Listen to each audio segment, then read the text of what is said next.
Hello, I'm Isaac Hayes III, founder and CEO of Fanbase, and I'm here with a very important message. We are at a turning point in the Black community where we must have equity in the apps we use that scale to billions of dollars. But this time, we own the infrastructure, we own the culture, and we shape the future. And Fanbase is the future. Fanbase combines the free functionality of Instagram, TikTok, and YouTube into an all-in-one platform built for the evolution of social media and monetization. With over 1.4 million users, that's real proof that we are shifting the conversation of tech ownership and equity for creators. So right now, I want you to go to startengine.com/fanbase and invest today. The minimum to invest is $399. That gets you 60 shares of stock in Fanbase at $665 a share. This marks a turning point in Black ownership of social media. If we don't take this opportunity to own social media right now, we will always be customers to our own creations.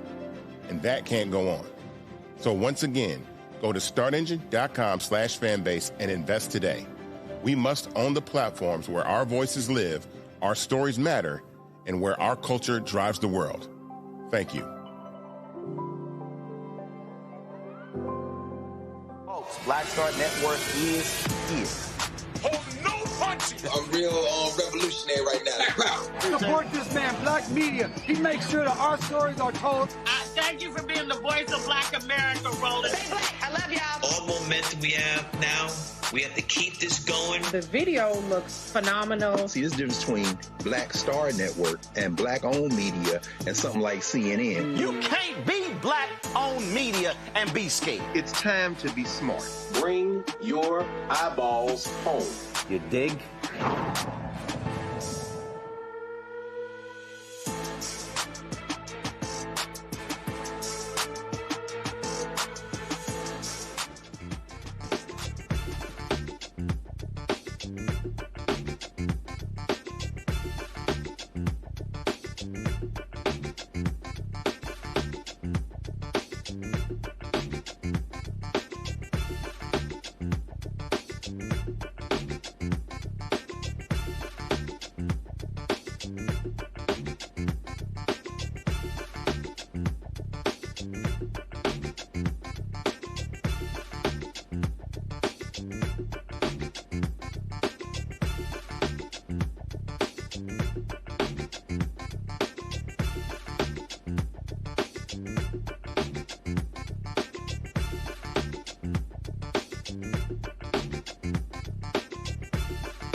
Wednesday, December 17, 2025, coming up on Roland Martin Unfiltered, streaming live on the Black Star Network.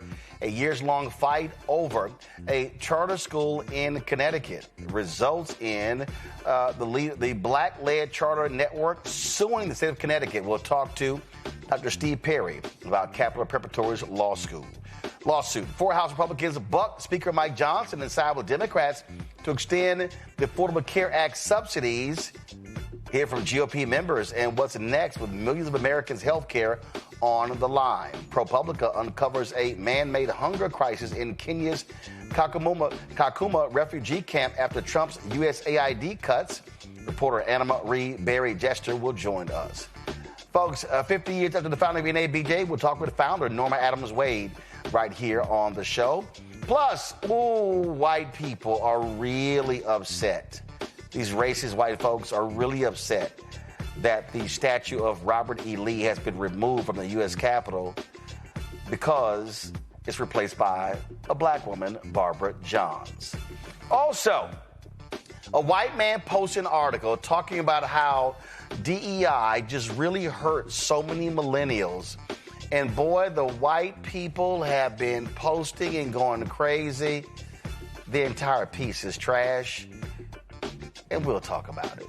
It's time to bring the funk on Roland Martin Unfiltered on the Black Star Network. Let's go. He's got it. Whatever the biz, he's on it. Whatever it is, he's got the scoop, the fact, the find. And when it breaks, he's right on time and it's rolling. Best believe he's knowing. Putting it down from sports to news to politics. With entertainment just for kicks, he's rolling.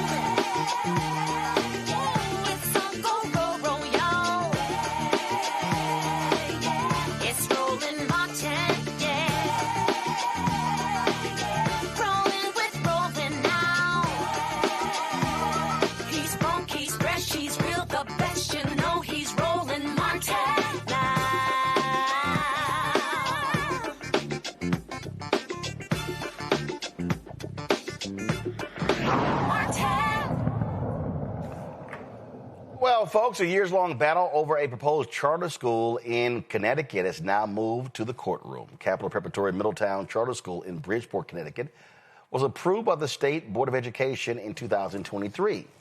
But here we sit 2 years later, and they still haven't received any funding, and they've never opened their doors. Now the charter network is suing the State Department of Education, challenging an October decision that says the board can approve a charter, but only the legislature has the authority to actually provide the money. Joining us now, Dr. Steve Perry, head of schools with Capital Preparatory Schools. So let's go right here, Steve. So for the folks who don't understand this story, the state goes through a process. Capital Preparatory, your school there, is ranked number 1. Not 2, not 3. You're ranked number 1. They decide to not fund the number 1 ranked school, but fund the number 2 and 3 ranked school. Is that what's going on? Not only is it what's going on, there's a case. There's the whole entire case. It doesn't make sense when you say it out loud. It doesn't make sense when you read it. So it's like sometimes, Roland, when people ask, why did they do something so stupid? You're like, I don't speak stupid, so I don't know why they did it. But yeah, that's what it is. And I want first to thank you again, Roland, for your consistent support of the work that is on the ground. I know you get the opportunity to talk to a lot of really important people, but you also take the time to recognize that important people are not always people who people know. And the children of Middletown, Connecticut, a town that most folks wouldn't even know exist, they're important too. And they won. Just like any other request for proposals that the state government puts out. There's a request for proposals that the State Department of Education put out. They score the applicants. The top applicants are sent to the state legislature. The state legislature determines whether or not they're going to fund charter schools at all. When they put the money in the budget to fund charter schools, the law then says if in any given fiscal year 2 or more charter schools have been approved and are awaiting funding, then the State Board of Education shall determine which school is funded first. which in this case would mean Capital Prep, the number one school in the applicant pool.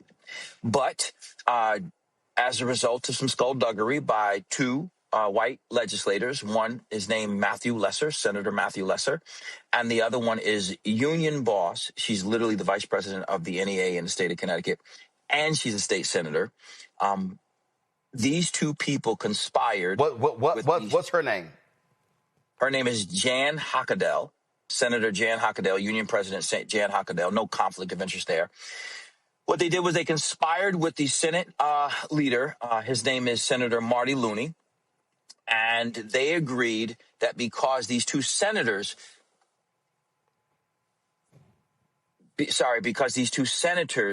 decided that they don't want a charter school in the district, despite it being number one, despite having literally what the state commissioner referred to as historic approval in the community. These two white legislators decided that this black-founded school would not be allowed to open, despite the fact that in Middletown, which again is a town that most people wouldn't know about, the black children are performing so low that if they were their own school district, they'd be one of the lowest performing school districts in the state of Connecticut. So the disparity is that great. So not only is it that they don't want a charter school, they don't want your charter school. That would be true. That would be true. So they don't want they don't want me to have a charter school in my hometown. So I'm from Middletown, Connecticut. And actually, they went so far as to say Senator Matt Lesser told the commissioner of the State Department of Education that during the public hearing, our black and Latin children were aggressive and intimidating. Now, our children, as you've seen, Roland, 100% of them go on to four-year colleges and have since we started our first school 20 years ago. Our children are doctors, lawyers, teachers, preachers, and all parts in between.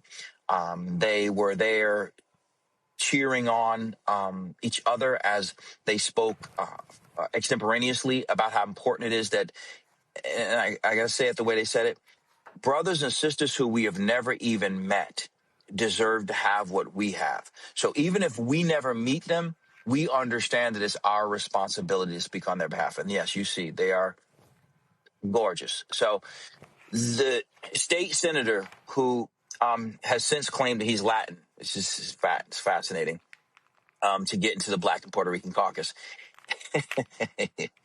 He's from Argentina, which is whiter than Sweden. He said to the state commissioner that our children intimidated people and the people didn't get a chance to speak, which was a lie. Because first of all, let's be real clear. There was a hearing. We live streamed it. This is it right here, y'all. Y'all, It was in 3 hour, 11 minute, and 51 second speech. If I scrub through, y'all, these are all people who, actually, for some reason, it's not scrubbing live, but these are all people, like, there was 3 hours of testimony. So to say someone couldn't speak is sort of insane. It's not just insane, it's a straight lie. But more important than any of that is this. Regardless of the skullduggery, the inappropriateness of the senators, that's Senator Matt Lesser, Senator and Union Boss Jan Hockadell, and Senator President Pro Tem of the State Senate, Marty Looney, despite the fact that they have, in fact, conspired and broken the law, if the State Department of Education did what it was supposed to have done, which was to determine which school was funded first, based upon what the law says, 1066, subsection EEK, then we wouldn't be in this conversation, because the General Assembly only gave itself the authority to determine whether or not charter schools are funded writ large, not if any individual charter school is funded. Think about this for a second. What the state is arguing is that state legislators can individually determine which charter schools are or are not funded, period. Even after they've gone through a transparent RFP process, even after they've gone through public hearings, that in a backdoor deal, they're saying that the law says that a backdoor deal allows for any senator or representative in any district can determine I know that they're number one. I know they've gone through the RFP process. I know we've gotten overwhelming support, but I by myself don't want it, so I have a one-man veto. And they say that's the argument of the State Department of Education. I've spoken to people at the State Department of Education. I've spoken to legislators. All of them say, look, we know we've broken the law. Like, we actually know, and we don't understand why they're doing this except for the fact that they don't want you to have a new school. They want to do everything they can to stop you, and they're going to do that, even if it means breaking the law. So for the folks, again, who are not familiar with your story, your first charter school was right there in Connecticut. And what's driving them crazy. But before that, you actually worked in the traditional school system. You did. Go ahead. And I started. It worked in. Why we started our schools, Roland, is because I had an Upward Bound program. And those who are familiar with Upward Bound programs, they're programs that work with children from historically disadvantaged populations in their schools. So I was in the schools supporting this neighborhood schools, working with their teachers and the principals. And then I would take the children during the summer and I would provide them with academic enrichment in anticipation of the upcoming year. But Roland, what started to happen was I would work with them for 6 weeks. Let's say I would have them in algebra during the summer in anticipation of them taking algebra in the fall. They take algebra. They'd be enrolled in algebra for the fall, and I would go look at their schedule 2 weeks in, and I'd find that they were something like extended algebra, basic math, and I'm like, well, why are they in these classes? Like, what happened? And after so many times of asking this question and coming away with the flim and the flam, I just said, you know what? I could run a school at least as well as these people. I mean, I could suck at least as bad as them. So we started our own magnet school in the Hartford Public School System. And from the first year, 2005, 2006, to today, 2025, 2026, every single graduate of Capital Prep, whether it's in Hartford, Bridgeport, or Harlem, and now in the Bronx, every single child who's graduated from Capital Prep has been accepted to a four-year college, full stop. So you've had massive success. You've taken students that have operated in the traditional system, that failed, brought them up to speed, educated them. So they literally are saying, we're going to penalize you, Dr. Steve Perry, and Capital Preparatory because you're too successful. We are actually the #1 high school in the state of Connecticut. And I want you to understand what that means, Roland. We're talking about 209 high schools in the state of Connecticut, which is overwhelmingly white and overwhelmingly wealthy. I want to say that again, overwhelmingly white and overwhelmingly wealthy. Depending upon who you ask, Connecticut is either #1 or #2 in the United States of America in terms of academic performance. Capital Prep, a school in Bridgeport, Connecticut, that's 100% Black and Latin, 70% poor, is the #1 high school in the state of Connecticut for college preparation. The #1, not just this year, but for the past 3 years, right? Let's take that one step further. In addition to that, we're also the school that's always either #1, 2, or 3, depending upon what happens in a given year, but in the top 3 in terms of hiring Black staff. So we have the most Black teachers and the highest performing school as it relates to sending children to college and getting them ready for post-secondary life. So one would think if you have all Black Latin children, you have a primarily Black and Latin staff, and you're beating the wealthiest white school systems in the United States of America, we should give y'all some more schools. Like, you should have some more opportunities to work with some of the poorest children. In fact, if all of the Black children in the state of Connecticut last year had gone to Capital Prep, 100% of them would have graduated. Because 100% of our Black children graduated last year. And just say went on to graduated. Then if all the Latin children in the state of Connecticut went to a Capital Prep, then 98% of them would have graduated. Take that one step further. If all of the special needs children in the state of Connecticut had just gone to Capital Prep last year, 100% of them would have graduated and gone on to a 4-year school. So you got to ask the question, what is it about a state that has a long reputation of denying Black people access to an education? Most folks don't know that the first historically Black college was supposed to be in New Haven, Connecticut, but Yale University squashed that. A woman by the name of Prudence Crandall was run out of the state of Connecticut because she chose to educate black children. And today, ironically, or hypocritically, there's a statue in the rotunda in the legislature. This is a state that has made its business about stopping black people from educating within the state of Connecticut. Less than 4% of all teachers in the state of Connecticut are black.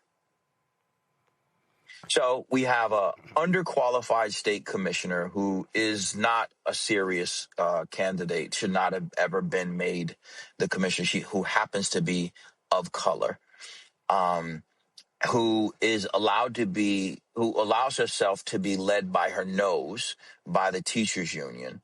And she knew that she had broken the law because we talked about it, Roland. And you know me, we've known each other a long time. She called me. We had a meeting, and she said to me, Dr. Perry, if there's ever an issue, please just call me directly so we can work this out. I said, you got that, Commissioner Russell Tucker.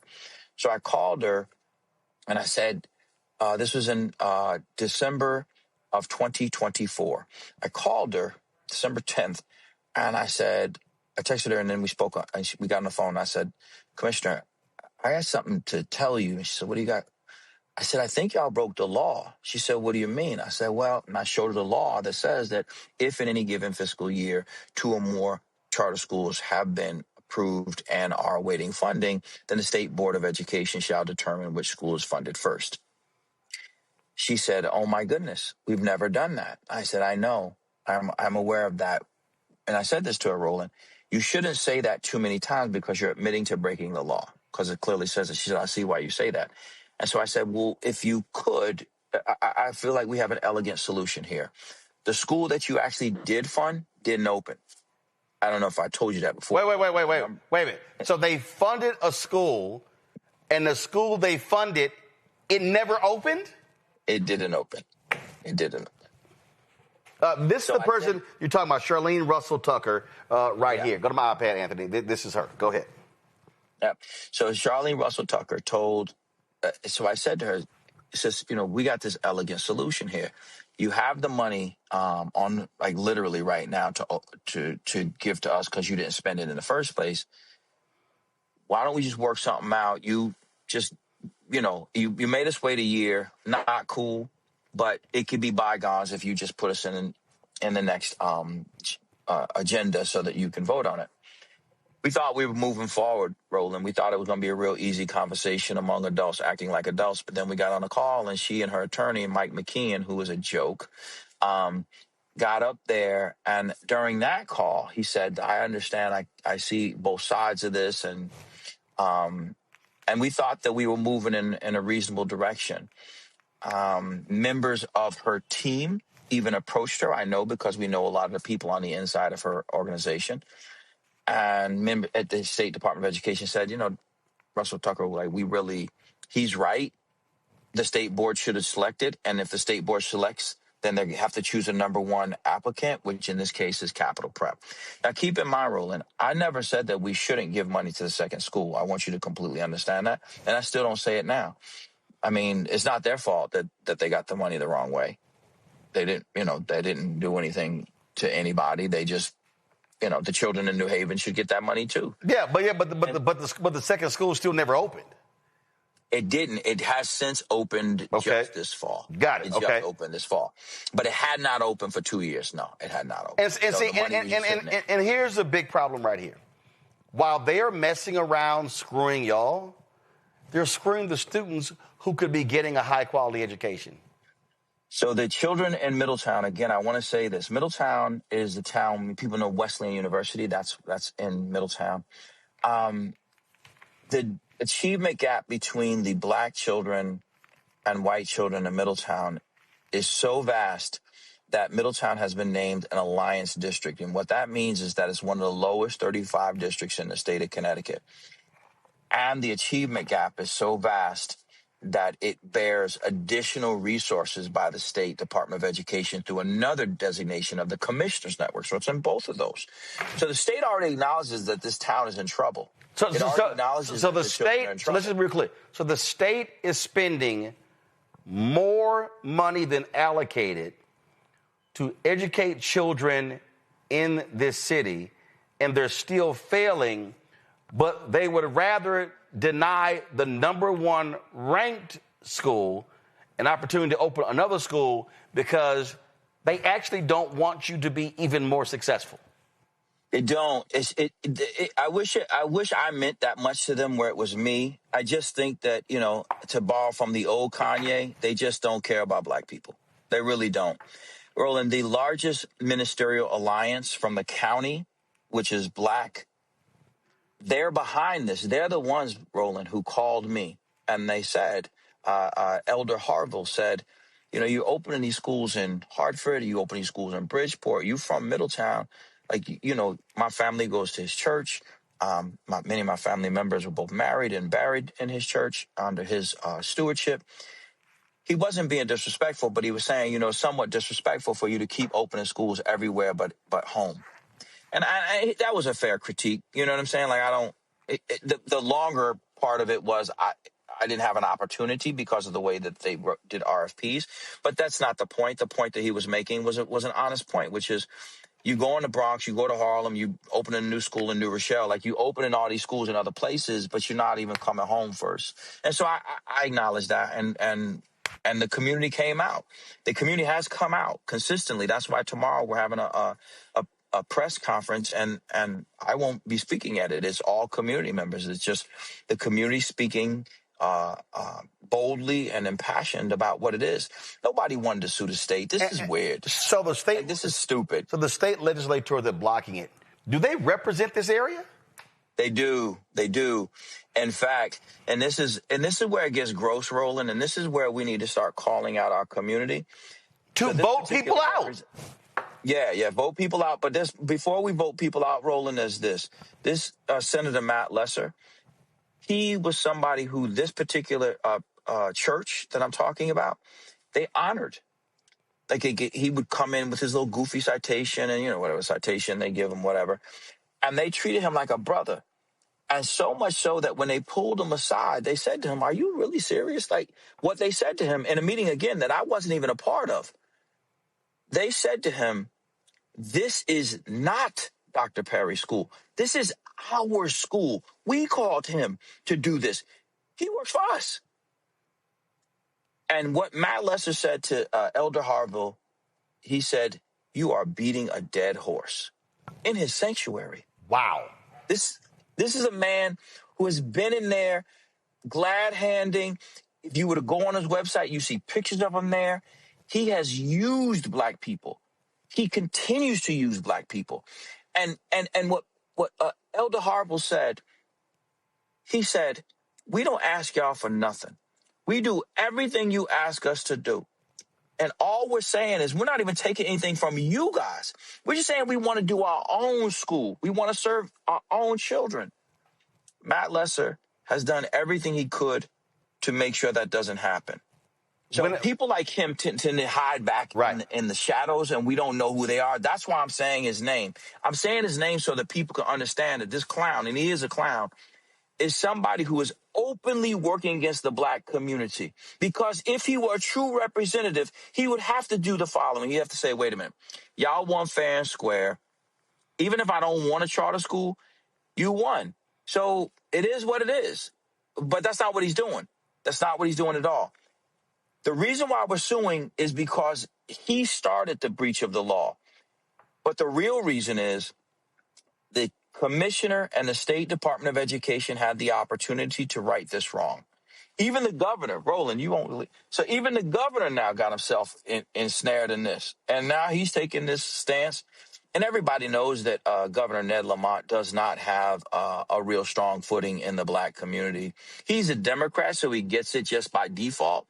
But I mean, Ned can't go into the hood. He can't rally Bridgeport, Hartford, and New Haven. He needs emissaries. And more people are seeing that he's a man who has no juice in the community, and he can ill afford to lose 5, 10, 15% of black people like many of the national politicians did against Trump. Can't do it. He won his last election against a Republican, 51-49. He can't lose 5%. When is his? He's coming up. Is this year? Next fall. He's running for governor. So he could have stopped this too. You mean the governor? The governor. He could have stopped this too. Yep. When is Matt Lesser on the ballot? Next year too? Same thing. The same. They both are in the same. Yeah. All right. So suit's been filed, and you know what?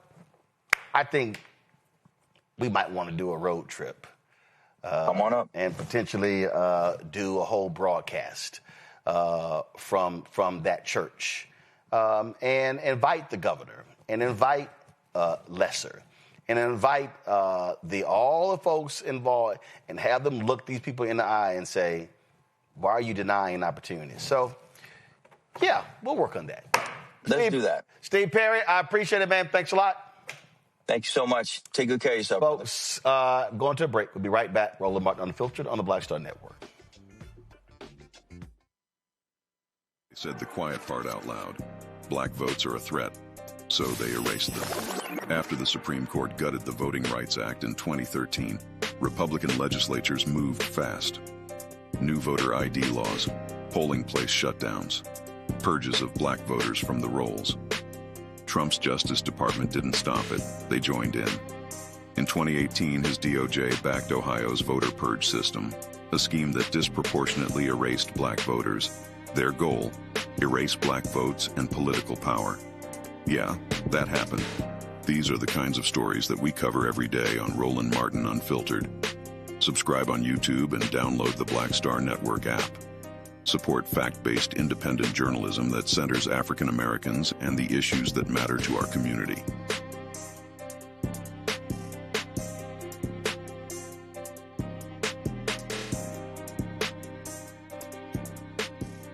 How you doing? My name is Mark Carey, and you're watching Roland Martin Unfiltered. Deep into it, like pasteurized milk without the 2%. We getting deep.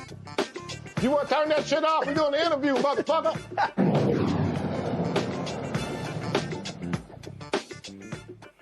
Folks, we made clear that when Donald Trump, Elon Musk, and Doge, when they cut USAID, it was going to lead to thousands of folks dying. That literally was projected. Well, ProPublica has revealed a man-made hunger crisis in Kenya's massive Kakuma refugee camp after Trump officials ignored warnings and slashed USAID funding to the World Food Program. Despite Secretary of State Marco Rubio's claims that food aid was spared, 308,000 refugees saw rations hit historic lows. Half got nothing at all, forcing impossible choices as malnutrition soared and child death spiked, with at least 54 kids dying from complications this year. That is pathetic. Anna Maria Barry-Jester is investigative reporter at ProPublica. She joins us right now. I'm glad to have you here. Anna, the United Nations made clear they estimated the people were going to die as a result of this, and the people who claim to be pro-life do not care. What we found in our investigation is that Trump officials were warned repeatedly that there would be great harm to people in Kenya. We also went to South Sudan and looked at the effects of cutting healthcare in a cholera outbreak there. But what we found was that they were warned repeatedly that people would be harmed, that there would be violence from these cuts, and they proceeded with them anyways. What's interesting here is that the Trump administration said they wanted to do a review of all of the programs that USAID ran. They did that review, but even programs that they kept, they did not fund throughout the year. So WFP's work in Kenya, where the United States fed nearly 750,000 people, refugees who are in Kenya, who have escaped violence, who are living there in refugee camps. The United States provided food to them. They kept that program on paper, but in reality, they did not fund it until the end of September, which meant that WFP had to slash rations to historic lows never seen before, so low that in August, they did not give food to half of the people in the camp in Kakuma. And how does the State Department respond? Well, we asked the State Department a detailed list of questions. A senior State Department official said that fast, drastic changes to foreign aid were necessary to reform a calcified system. They said that you need to look at what happens in the long run. Some disruptions in the short term are to be expected. They maintain that nobody has died as a result of the funding cuts. They told us that was a disgusting framing and that there are people dying in horrible situations all around the world all the time. And this is not just happening in Kenya; it's happening other places as well. I mean, it's clear how devastating these cuts have been all across the world. Yeah, so we also spent a couple of weeks in South Sudan, which is the youngest, poorest country in the world. The United States has spent billions of dollars there since South Sudan became a nation, and we really are the backbone of South Sudan's healthcare infrastructure. They were in the middle of what is now the largest cholera outbreak in the nation's history when Trump took office. And the United States paid for a lot of the basic healthcare services there. So we went to this area that is really just never seen anything like it. 70% of it is covered in water. There have been these massive floods. It's been experiencing years of violent conflict. There are Sudanese refugees pouring in over the border, escaping violence and conflict there. And many of the programs that the U.S. paid for had to shut down because they didn't have funding. So, for example, there was a series of healthcare clinics that had cholera outbreak response units. And in February, they shut down, and we boated out to one of these really rural places, and we met this man, Tortop. He lived directly next to one of these clinics. But when his mother got cholera in mid-March, the clinic had already shut down. And so he tried to canoe her the 8 hours to the state hospital, but she died on the way. And what's important about cholera is that it is very deadly, but it's very easy and simple to treat. You just need hydration. So all of she needed were a couple of IV bags that cost 62 cents each, but the clinic wasn't there, and so they couldn't get that help. Again, just shocking and stunning, but it's just par for the course for this callous administration who just made cuts nilly-willy. There were people, I remember when it first happened, and there was a woman in Myanmar, she was in a refugee camp, who depended upon oxygen. When the email went out, the oxygen was immediately cut off. She died 48 hours later. Yeah, what's challenging about this situation is that, Secretary of State Marco Rubio said that they would maintain life-saving programs, and they went through a review and canceled thousands of programs, but kept, close to 1,000 programs on paper. But what we found was that they didn't actually fund them. And as we all know, it takes money to pay salaries, to buy supplies, those kinds of things. And so a lot of these programs that are life-saving, have not been operational through much of the year. Absolutely. Great job, Anna. We appreciate it. Thanks a lot. Thank you so much for having me. Folks, you can go to ProPublica to read this story. It really is quite an important story, and they do fascinating work there at ProPublica. I want to bring in my panel right now. Go ahead and pull it up. This is the story. Come on, guys, pull it up. Yeah, this is the story right here. So go to ProPublica.com to actually check the story out. All right, folks, let's bring in my panel right now. Talk about last couple of stories here. Michael Brown, former member of the finance committee of the DNC. He joins us right now, former city council member in Washington, D.C. Zabora Glider, also DEIA consultant, employment specialist out of D.C. Glad to have both of y'all here. Here's the thing that's interesting to me, Michael. I'm going to deal with the Steve Perry story first. You've got Democrats. So some Democrats, hardcore, can't stand charter schools, don't want to see it. They claim this is money being taken from traditional schools. But numbers don't lie. They're failing. I don't care who you are. If you actually say you care about the kids and the parents, if I have the #1 ranked school in the state looking to open a school with their success, and I have a decrepit school right here, this is a no-brainer saying this has failed. Let's give them a shot for the benefit of the kids. And Roland, hey, and happy holidays to you. You know, it's interesting because we went through that, this particular issue in Washington as well, between the battle between where does that education pot of money go? Does it go to the traditional public school system, or do you siphon off some of that money to give to charter schools? And then and I'm going to come to your question in a second, and then on top of it, you have the union issue, teachers union issue, which is in public schools, at least in Washington, D.C., the teachers are unionized and can union, collective bargaining, the whole thing. In charter schools, again, at least here in Washington, D.C., I can't speak for other localities, you cannot unionize. So it's... I'm sorry, you broke up right there. You said you cannot what? You cannot unionize in charter schools. Okay. You can in public. So there are obviously so many of these hurdles when you're trying to open a charter school. It makes it very challenging with not just the economics of the siphoning of the money that's supposed to go to the traditional public schools, plus the politics of the teachers union.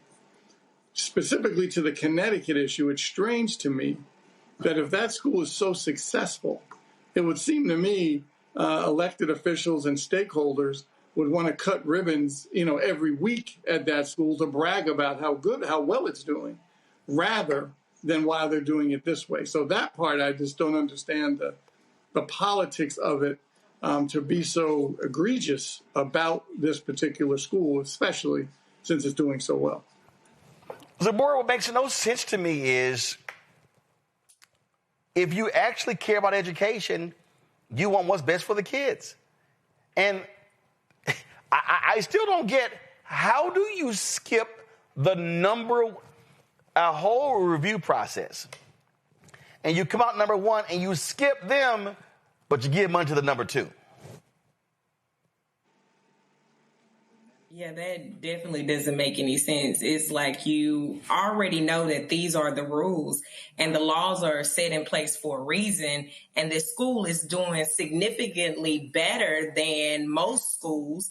They're doing well with Black kids. They're doing well with Latino kids. They're doing well with disabled kids. How do you not look at the numbers and look at the progress that they're making and not support that? It shows that historically you have been not doing what it takes to support these communities that are set up incorrectly in the beginning. And here we go again. You see they're doing successful. You're not paying attention to their success. You have given the approval. The school that you said you wanted to give the money to, they didn't open. How would you not make sure that the school that should have the money that has proven to be very successful is receiving the funds for that? That it just doesn't make sense. And it shows that you don't want Black and brown kids or disabled kids to be successful. You want to do things that continue to hinder them, that continue to marginalize them, and to continue to not allow their education to be put first. You keep creating all these obstacles that stop these individuals and these communities from being successful. Why continue to marginalize them when you see that they are being successful? Yeah, it just makes no sense to me as well. As Don, let's talk about the USAID story. Michael, you heard me say that and talk to the reporter. How can these people actually call themselves pro-life and they are willingly watching people die due to starvation? Well, they're trying, as they're doing the math on their tax cuts for the 1 percenters, they need to find that money somewhere. And when you have a leader of our country, well, so-called leader, who has zero compassion and frankly does not care about the story you just told about folks already dying from the lack of United States aid, it's terrible, it's unconscionable, but certainly not surprising. Anything this administration does that's harmful to people may not be a surprise, but you certainly still can just be disgusted by these types of decisions for two things, as we've talked about. Tax cuts for the wealthy and for wealthy companies, and white supremacy. Those are the two issues they care about the most, and too bad for people that rely on the United States for aid. But it just shows you, Zabor, exactly who these people are. And guess who's very silent about the deaths of poor people starving? White conservative evangelicals. Definitely. And they're supposed to be Christian. They should be caring for the world. You know, that is not happening. We are, as a country, losing those Christian values to greed. We are keeping immigrants from other countries that are not white. If you're not a white country, if you're not a part of that white group of people, hey, we're not going to feed you. We're not going to support you. We're not going to allow you to come to our country. And it's just very disheartening to see all of these things, from illnesses to dehydration, you know, simple things that we could fix and that we could do with the aid, when we're spending so much money on wasting money and not being good stewards of our resource like like they're supposed to be doing, right? We should be a good steward over the resources we have. But we're building wings of the White House that no one goes to, right? A ballroom, instead of feeding the millions of people across the world and giving them the health care that they need. The USA has stood on being a power and being able to be supports to these nations. And that is one of the reasons why we stay in power. If we continue to do things that take away our support and how the world is able to view us through bad decisions, through just decisions that are rooted in racism, I don't know where we are in the next 15, 20 years. I don't know where our kids stand. And it should be just ethically in you to say, hey, these individuals, these countries need our support. We have excess. That's why we're able to build things like unnecessary ballrooms. Why are we not supporting these countries and feeding these individuals that are in need? Absolutely. All right, folks, we're going to go to a break. Come back more to break down right here on Roland Martin Unfiltered on the Black Star Network. Support the work that we do. Join our Bring the Funk fan club. Your dollars make it possible to do what we do. If you want to contribute via Cash App, use the Stripe QR code. Just hit right here, bottom left-hand corner. If you want to use PayPal, R Martin Unfiltered, Venmo, RM Unfiltered, Zelle, Roland at RolandSMartin.com, Roland at RolandMartinUnfiltered.com. Check some money order. Make it payable to Roland Martin Unfiltered, P.O. Box 57196, Washington, D.C., 20037-0196. Back in a moment. If in this country right now, you have people get up in the morning, and the only thing they can think about is how many people they can hurt, and they got the power, that's a time for mourning. For better or worse, what makes America special, it's that legal system that's supposed to protect minorities from the tyranny of the majority. We are at a point of a moral emergency. We must raise a voice of outrage. We must raise a voice of compassion. And we must raise a voice of unity. We are not in a crisis of party versus party.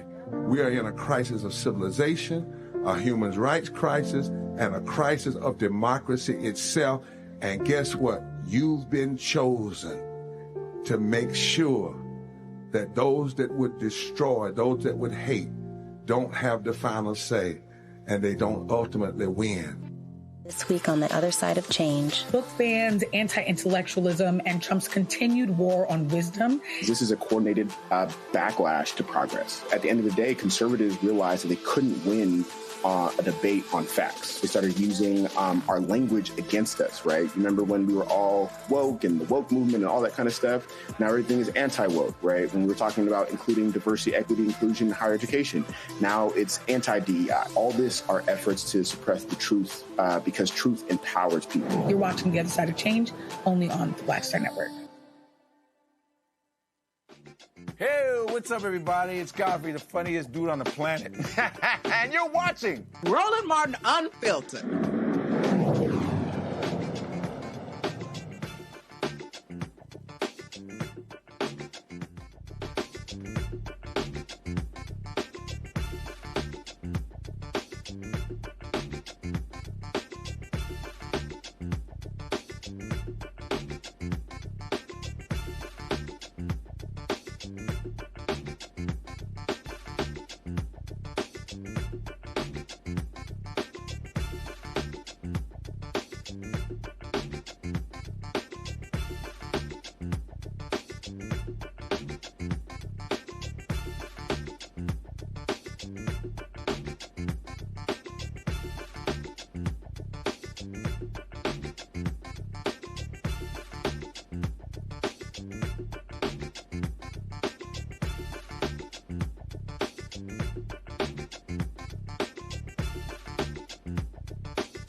Hey, folks, welcome back to Roland Martin Unfiltered. Oh, the white racists.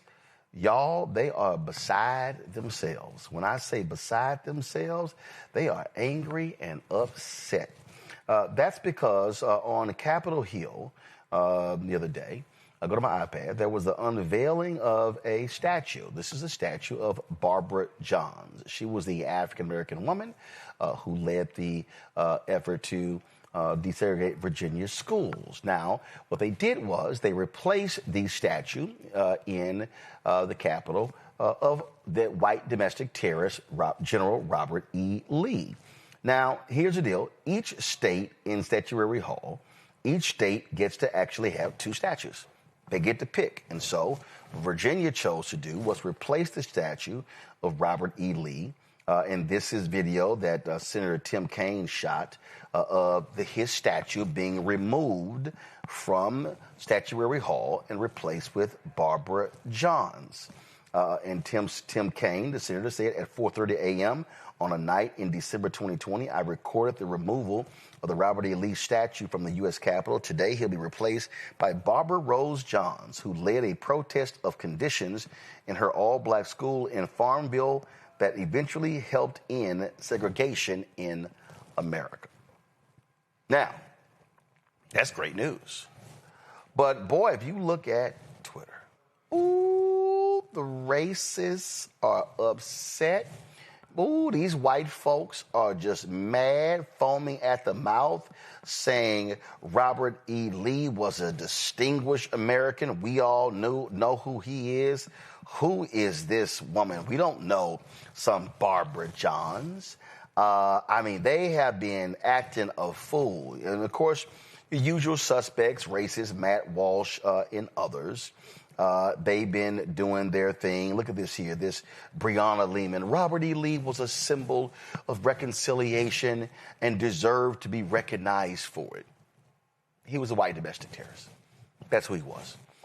And they have just been, I mean, going, look at this here, Will Tanner. They tore down the statue of Robert E. Lee, one of the greatest Americans to ever exist. For this, a statue of a nobody who did nothing.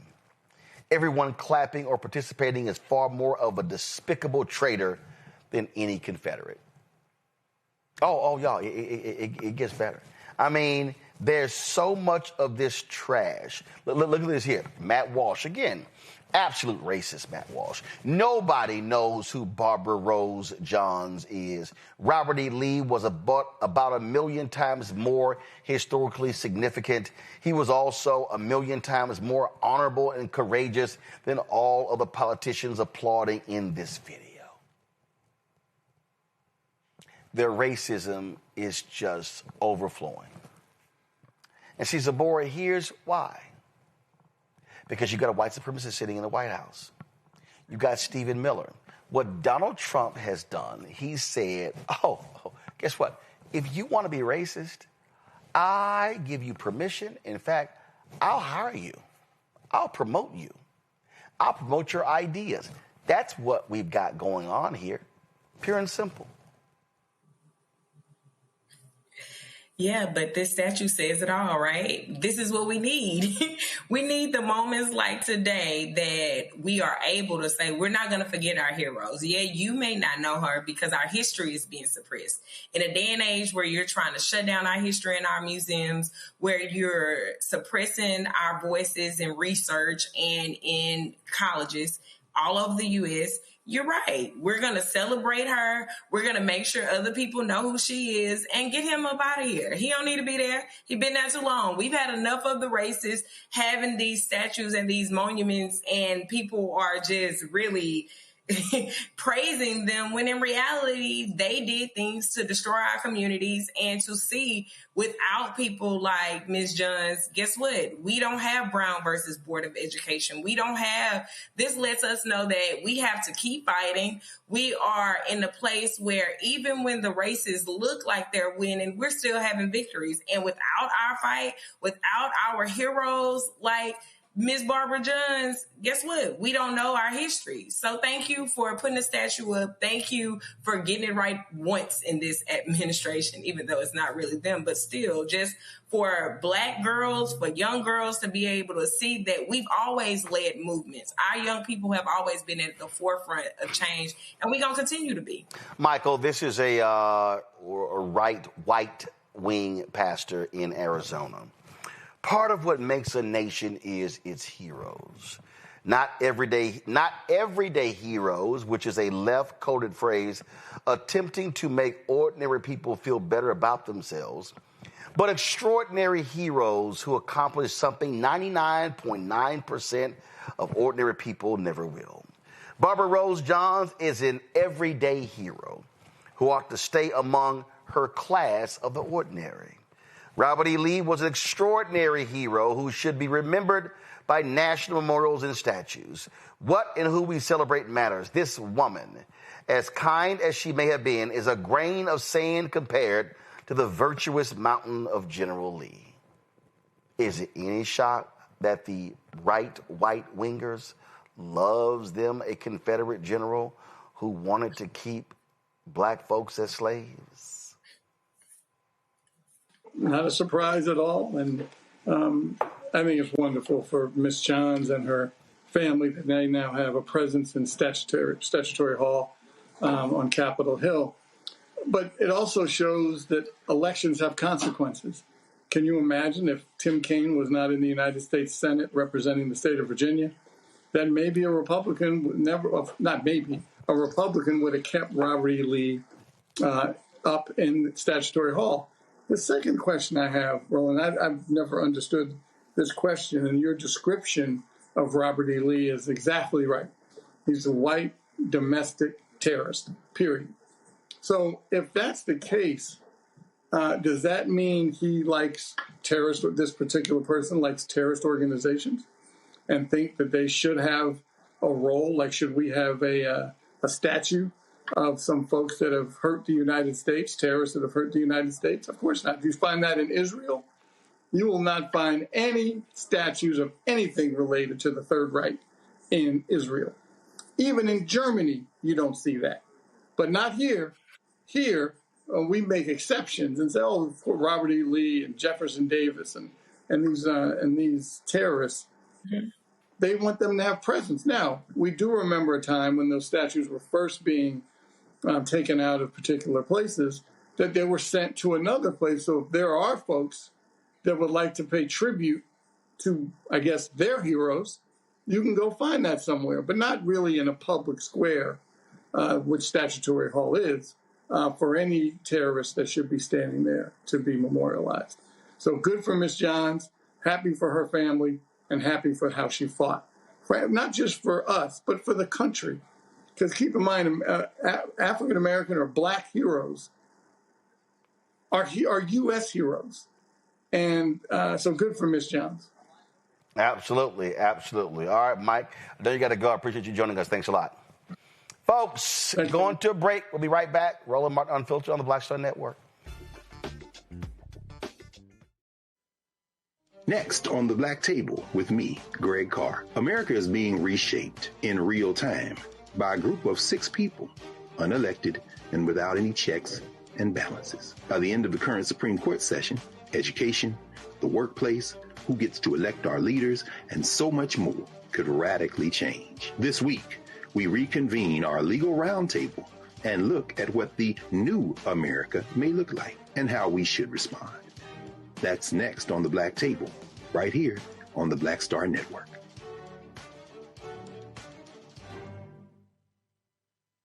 It's your boy Earthquake, giving Roland Martin something to do, because he don't know what to do. He's from Texas. Ain't his fault.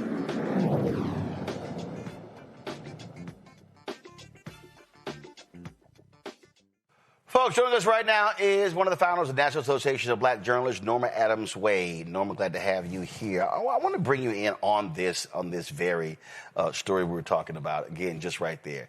And this is why it's critically important to have black journalists in the newsrooms. This is also why the media changed. Bottom line is, and I had to correct some folks. This white dude, he wrote this piece that everybody's talking about, this dude Jacob Savage, some piece called The Lost Generation. He's writing about how, oh my God, all of these folks, all of these millennials, guys, come on iPad.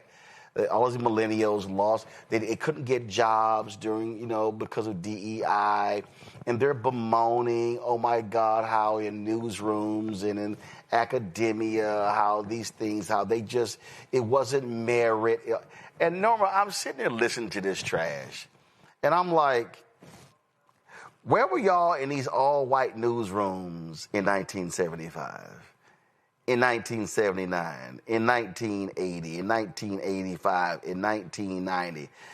It's amazing how they bemoan DEI when these were essentially lily white spaces when you and others came into this business. Yes, you asked the right question. Where were they? They were in their supremacist positions and glorying in that, feeling that they were protected and that nothing would ever change their positions. That's why Trump is so comfortable to say, make America great again, because to him, great was when Anglos were in superior positions. To him and his minions, that is the greatness that they want back. But we're not going to have that. And as Kamala Harris made famous, we're not going back again. Right. And the thing is, right now, black journalists and others are under attack because we are seeing whiteness rise up. They want whiteness to prevail. By my book, I broke down this whole thing. I called it white fear. That's what we are dealing with and confronting, because what they're now looking at is, oh, shit. America is actually going to be a nation majority people of color, and these white folks can't handle it, and that's why everything black is under vicious assault, Norma. Well, you hit it right on the head when you said fear.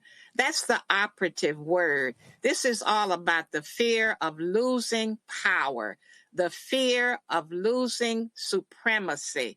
And you're right. The thought of being a nation of immigrants, a nation of people of color who have power, is extremely frightening to a people who have always been at the top and do not know how to live beyond that position of being at the top. So it's all about fear. Yeah, it absolutely is. And so now this whole deal of, we're losing opportunities. And again, I love when these people talk about merit and how we need to be merit. No, what they really want, Norma, they want the world of Mad Men. They literally want the world where white men got all the jobs, could walk around and do whatever they want. White women, black people were complete subservient or non-existent roles. And what these white folks today are mad about is like, damn, we missed the good old white days. That's what Make America Great Again is all about. You're absolutely right. But again, the wonderful thing about the current scenario is that we as a people of color, we as various immigrants who legitimately came to this country under an open invitation and a beacon from a statue in the harbor saying, give me your tired, your poor, your huddled masses yearning to be free. And we came, we're here. Now we, descendants of Africa, no, we did not come by invitation. We were dragged here in shackles, but we rose above that position. And in 75, when we founded the National Association of Black Journalists, that was part of our premise, is that we were going to tell our own story. We were going to open doors that would make people who look like us rise to higher positions because we'd been held back. And we were going to make conditions better for the communities that we represented. So no, we did not buy the scenario of staying in our place because that wasn't our place. And I had to remind some people, Norma, in terms of how these things happen. So your first job in a mainstream white newsroom was when? I came in as a general assignments reporter. I ended up covering federal courts. And what year? I came to the Dallas Morning News in 1974. Now, I have to pay tribute to my mentor, my adopted mother, I call her, Julia Scott Reed. She was Queen Bee of the Black press. The Morning News brought her in 1967 as a result of the Kerner Commission, which said that America needed to open its doors to other cultures other than whites. And they brought her in, and she came in with her own agenda. Now, she strictly covered the Black community when she was hired as the first Black at the Dallas Morning News in 1967. She strictly covered the Black community. And then 7 years later, I came in and I was hired as the first Black to cover news citywide of all cultures. But I always have to mention Julia Scott Reed because she was nobody's puppet. I mean, she was her own person. And she said, look, when I come aboard, I'm going to still do what I do. She's very political. She's very politically active. She said, I'm still going to be in politics, which she was. Jesse Jackson was a good friend of hers, and many of the leaders in that 1960s era. So she was well thought of. So I always have to pay tribute to her. But I came to the Morning News in 1974, and then the National Association of Black Journalists was founded a year later in D.C. And the point I made, because you just made it, the Kerner Commission report. That report, of course, was commissioned to examine the race riots of 1967. When it was released in 1968, they stated point blank. They didn't agree much on that report. There was lots of infighting, but they did agree that there were two Americas, one white and one Black. And they blamed, correct. And there was a lot of blame on the media for those race riots, and they said that the media needs to diversify, that white media need to hire Black reporters. And so you begin to see a wave. Now, people need to understand, Ted Poston and others, there were individual Blacks who worked at New York Times and other different outlets. But we're talking about where you really begin to see, and that was after that report in 1968. And the bottom line is, look, I had to remind people, and folks don't even understand this. The reason that Monita Sleet won the Pulitzer Prize for Ebony Magazine for that historic photo of Dr. King's funeral, Bernice King laying on Coretta Scott King's lap, is because she forced that to happen. The white media at Dr. King's funeral, they were going to have a Jim Crow press pool. And when Simeon Booker of Jet Magazine, Lerone Bennett, Ebony Magazine, went to Coretta Scott King and said, Mrs. King, they are not allowing Ebony and Jet in the pool to cover his funeral, she said, if Ebony and Jet are not in that pool, there will be no pool. So people need to understand that history is real. So, and again, you joined in 74. Not that many in the 70s. Now we go into the 80s. We go into the 90s. There were so many media outlets in the 90s, a lot of newspapers that had no Black reporters at all in the 90s. But see, Roland, you're telling that Martin Luther King story is a perfect example of why we are so needed in media. That story would not have come out without people like you telling it. And you just told it to a whole new generation. But it was told by you, and that was part of our premise.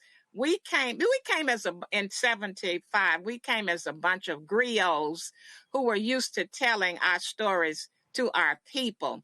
And we decided to organize and form a bond to tell our story to the world as a group of griots who knew what it meant to tell our own story, going back to our heritage in Africa, where stories were told orally. And the griots just told it and told it and told it, and the generations kept carrying it on. But what you just did, Roland Martin, by telling that Martin Luther King story, you were a griot. You told a story that needed to be heard by a new generation. And it came from a person like you where it meant something. And if you hadn't told it, how many people would never have heard that story before? That's why we formed the organization. That's why we are what we are. And that's why people have to understand that while we continue to fight for voices to be in mainstream newsrooms, to be show hosts, to be editors, whatever, we also are seeing a reality, Norma, of individuals creating their own media companies, doing their own thing, because the technology has changed, the creator economy has changed. Now there's actually an ability for somebody to make a real living, sometimes more money they made working in one of these outlets, by being able to do their own thing. And so just your thoughts on that, being a founder, looking back 50 years and seeing where the industry was in 1974 compared to where it is in 1975 when NABJ was founded to where it is in 2025.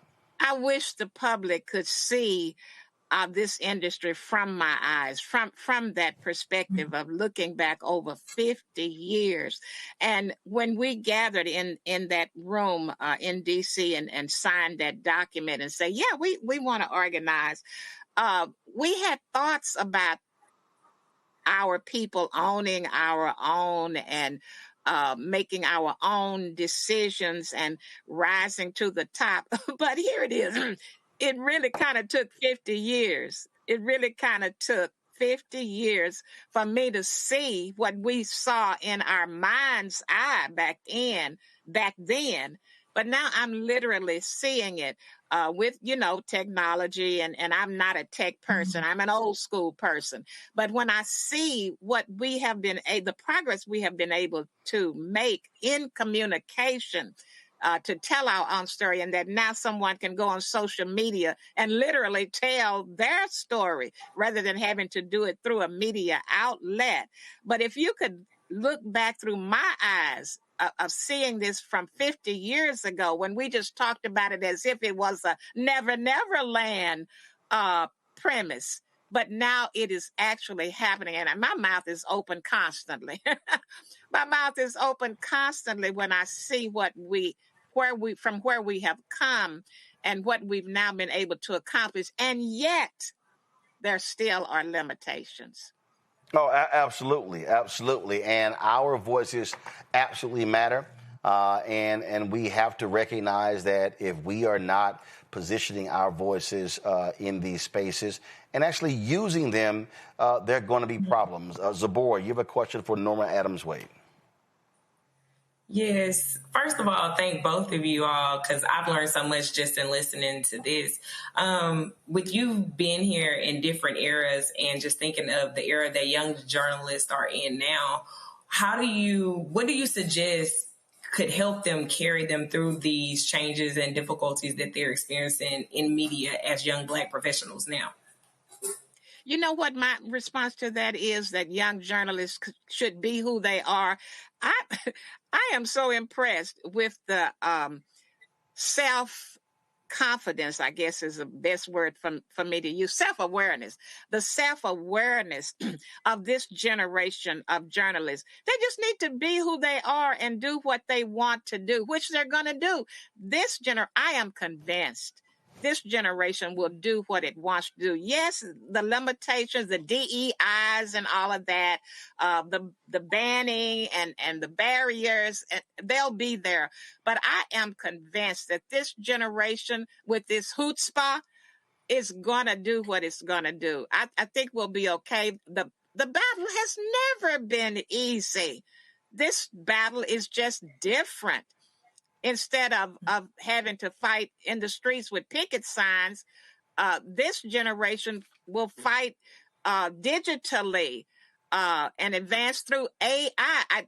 I'm one of those who's kind of scared of AI. I have to admit it. I'm a little afraid of it. But this generation, I'm convinced, is going to use that, and they're going to move us forward. I believe it. Well, the moment that we are in, and I say this all the time, that we have to recognize the moment. I've been saying for years that we need to be extremely careful and not allow black-owned media to die because then we're hoping and praying that somebody else tell our story. And I'm just, and listen, there have been some very good, qualified, nice white editors in newsrooms. But when you are leaving your story, your history, being told by somebody else, that is not something that is smart. And so that's one of the reasons why we announced this. When I came up with this idea, actually, when I was running for office, because I'm now back on the board of NABJ as Vice President Digital, I said, guys, we actually have to create an endowment campaign that will secure the future. If we raise this $15 million and we invest that money, then let's just say it returns us 10%. We can now take that $1.5 million and invest in programming that goes throughout the year. Because my greatest concern, Norma, as somebody who grew up in NABJ, was called one of the first NABJ babies, joined the organization in 1989. So I joined when NABJ was only 14 years old. The convention was in New York. And I know what it's done for me. And I've said to people that what this generation cannot do is not ensure the future. So for somebody 15 years from now, 30 years from now, they need to be able to have a place they can go to where they can meet fellow black journalists, talk with them, learn from them, be educated by them, be nurtured by them. They need somebody who can scold them, who can raise them in the ways and maintain that connection to the folks who founded. Because for me, I had the pleasure of knowing and meeting many of these founders. A lot of folks in the future won't necessarily have that. So we've got to make sure that this tradition and that the entity is here and thriving, not surviving, but thriving. Roland, and let me give you all kind of accolades, even for the thought of an endowment, of a permanent endowment, because one of the beginning issues that we had as founders always was having to go to corporations and companies to get funding. That was I don't even know the label to put on it, but it wasn't fun, but we had to do it to survive. So your premise currently with this funding mechanism and this endowment plan is not to have to do that, not have to go out and solicit. We will already be endowed. The money will be there. You won't have that headache. And so I'm blown away with the concept of the idea of the endowment. I think it's brilliant, actually. I just think it's brilliant. Well, we appreciate it. For folks, we are creating a mechanism for folk to be able to give in different ways for the endowment campaign. So our target goal, of course, is to have what I call our golden circle. That's the people who give $100,000 or more, and they can do that over 4 years. So that comes out to $25,000 a year. But that's one of the things that we're working on. But we do want to be able to create a mechanism for people who even aren't members of NABJ. If they want to give $5 or $10 or $20 or $50 or $100. So we're working all that right now. And so, Norma, we appreciate it. It's always great to talk to one of our founders. And let me end with our mantra that has sustained me all these 50 years and beyond, which comes out of Africa. Until the lion tells his own story, tales of the hunt will always glorify the hunter. We got to remember that. Absolutely. Norma Adams-Wade, we appreciate it. Thanks a lot. All righty.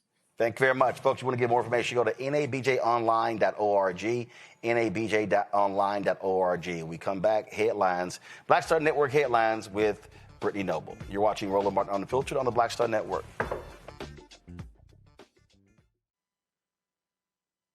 If in this country right now, you have people get up in the morning and the only thing they can think about is how many people they can hurt, and they got the power, that's the time for mourning. For better or worse, what makes America special, it's that legal system that's supposed to protect minorities from the tyranny of the majority. We are at a point of a moral emergency. We must raise a voice of outrage. We must raise a voice of compassion. And we must raise a voice of unity. We are not in a crisis of party versus party. We are in a crisis of civilization, a human rights crisis, and a crisis of democracy itself. And guess what? You've been chosen to make sure that those that would destroy, those that would hate, don't have the final say, and they don't ultimately win. Hello, I'm Bishop T.D. Jakes, and you're watching Roland Martin Unfiltered.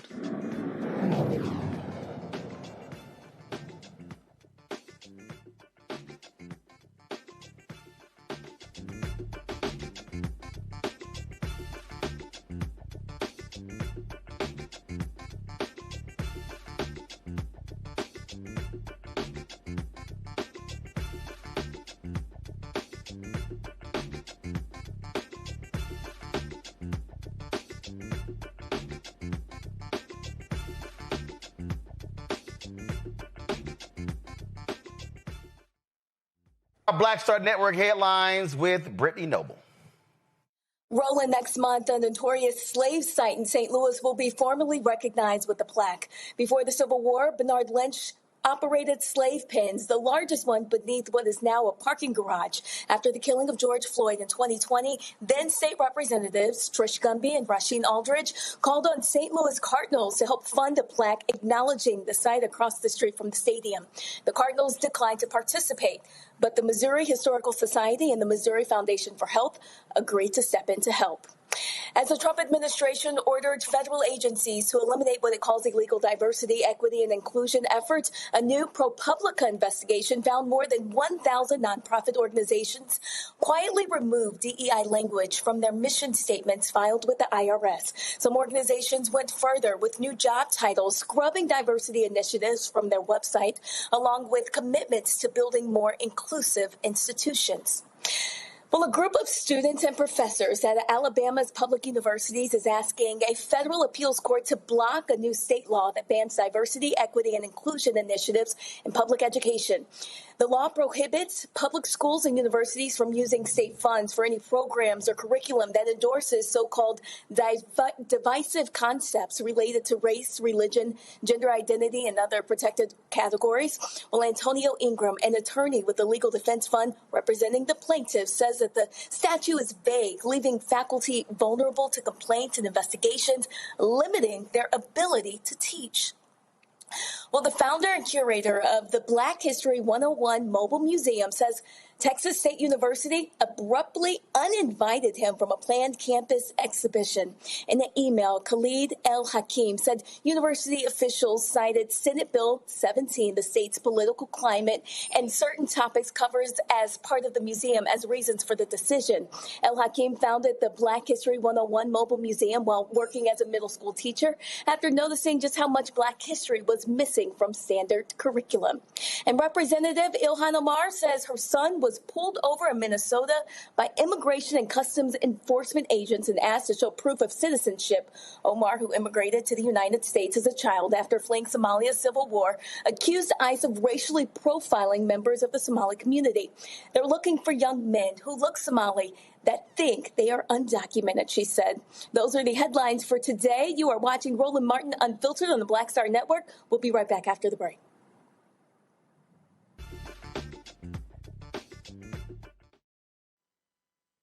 This week on A Balanced Life with Dr. Jackie, we're talking about the ups and the downs of the holidays, the ebb and flow of life, those things that keep us running and gunning.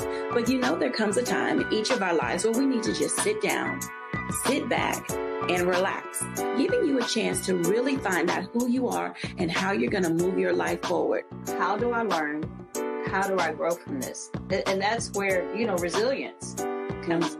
So I'm literally walking this out in real time.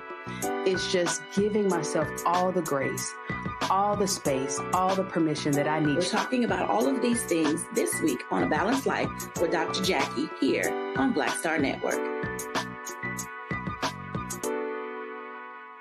Hey, I'm Tasha Cobbs, and you are watching Roland Martin Unfiltered. But I need a little filter. I need something. Blow me out. Make me look 35.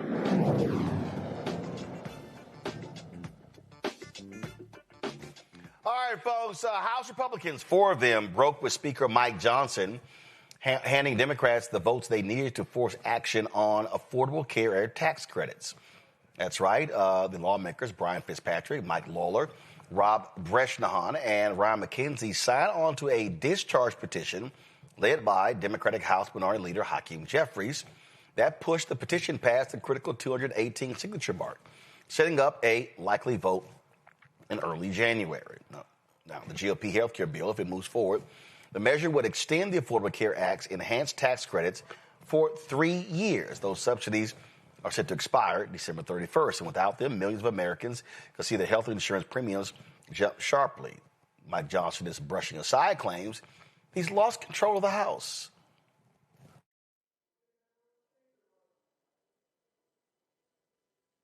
Tell us about your conversation right now with Congressman Lawler. It seemed like you were engaged in a pretty animated conversation. Oh, we just had some intense fellowship. It's all good. Look, we're working through very complex issues, as we do here all the time, and it's good. Everybody's working towards ideas. We're keeping a productive conversation going. That's what happens. Have you lost control of the House? I have not lost control. Because this is the third time. Look, we have the smallest majority in U.S. history, okay? These are not normal times. There are processes and procedures in the House that are less frequently used when there are larger majorities. And when you have the luxury of having 10 or 15 people who disagree on something, you don't have to deal with it. But when you have a razor-thin margin, as we do, then all the procedures in the book people think are on the table, and that's different. So step aside. They brought this on themselves. What happened in January? Everybody stay tuned. We're having conversations. Will you hold a vote on the discharge? Bye, guys. Now that it hits 218? Okay, if y'all want to laugh, though, here is crazy, demented Republican Chip Roy. I mean, the broke clock is right twice a day. This was before the vote. Now, he didn't vote with these 4, but let's just say he didn't have many kind words for his own party over their failure to address health care. Listen to this. And now we're sitting here and we're listening to nonsense about health care, where my colleagues on the other side of the aisle sit here saying, well, you guys aren't doing anything about the massive expensive cost of health care. Why do you think it's expensive? Because you literally cut a deal with insurance companies to run health care. You think that's going to run wild? Yeah. That's why they have 2,000% profit increases, and the American people can't afford to go to the doctor of their choice while we enrich insurance companies. And yet Republicans will complain about it, and then they'll offer milquetoast garbage like we're offering this week, and then go home at Christmas and say, look at what we're doing. We're campaigning on reducing health care. Well, congratulations. At some point, people will look at this body and say, maybe we should get rid of all 435 members of the House and all 100 members of the Senate and start over, because Congress is literally failing the American people. I yield back.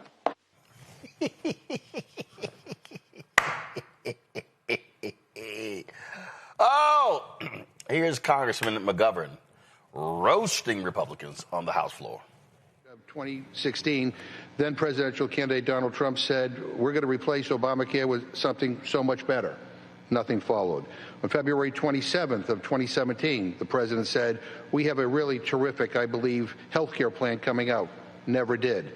May 10th, 2018, Donald Trump said, but wait till you see the plans that we have coming out literally over the next 4 weeks. We have a great health care plan coming out. Nothing happened.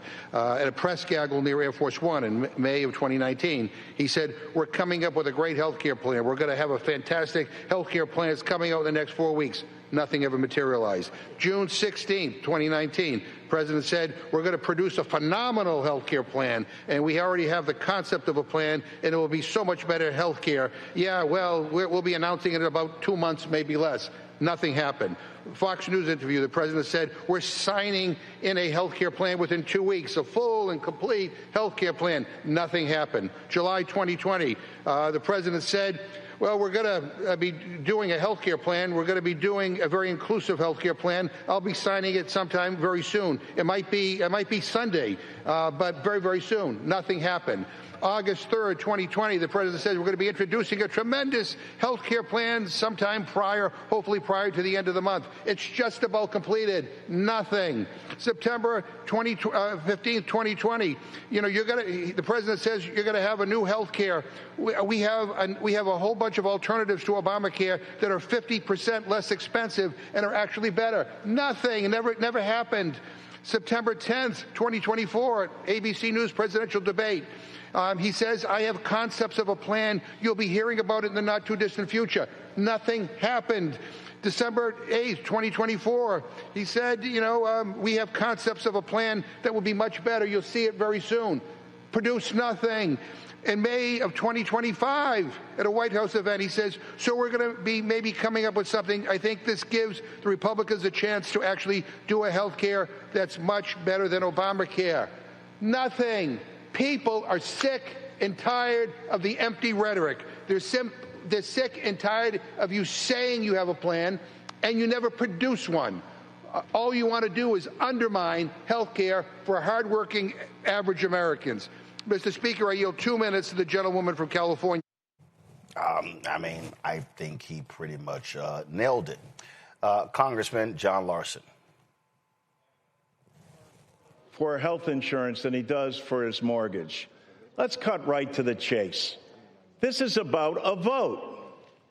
The American people, this great democracy that we live in, this once chamber that could actually discuss and debate issues, Speaker Johnson should be bringing this bill to the floor today.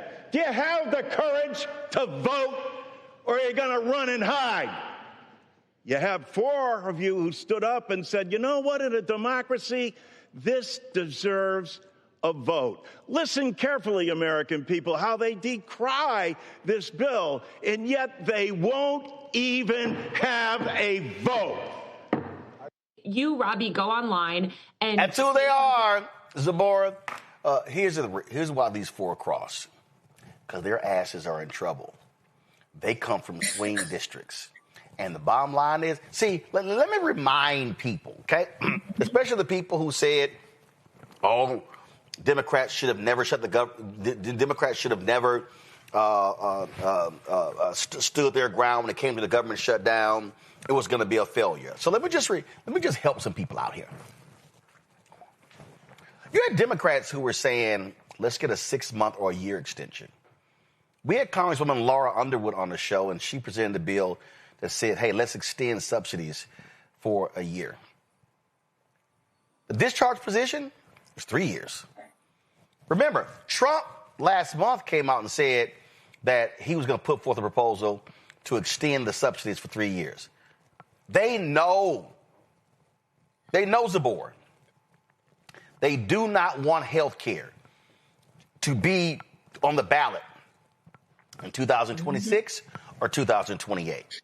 And they're sitting here because here's the deal. White folks who vote Republican in West Virginia and Mississippi and Alabama and Idaho and Nebraska and Wisconsin and Illinois and Pennsylvania, and I can go on and on and on, they're going to lose health care.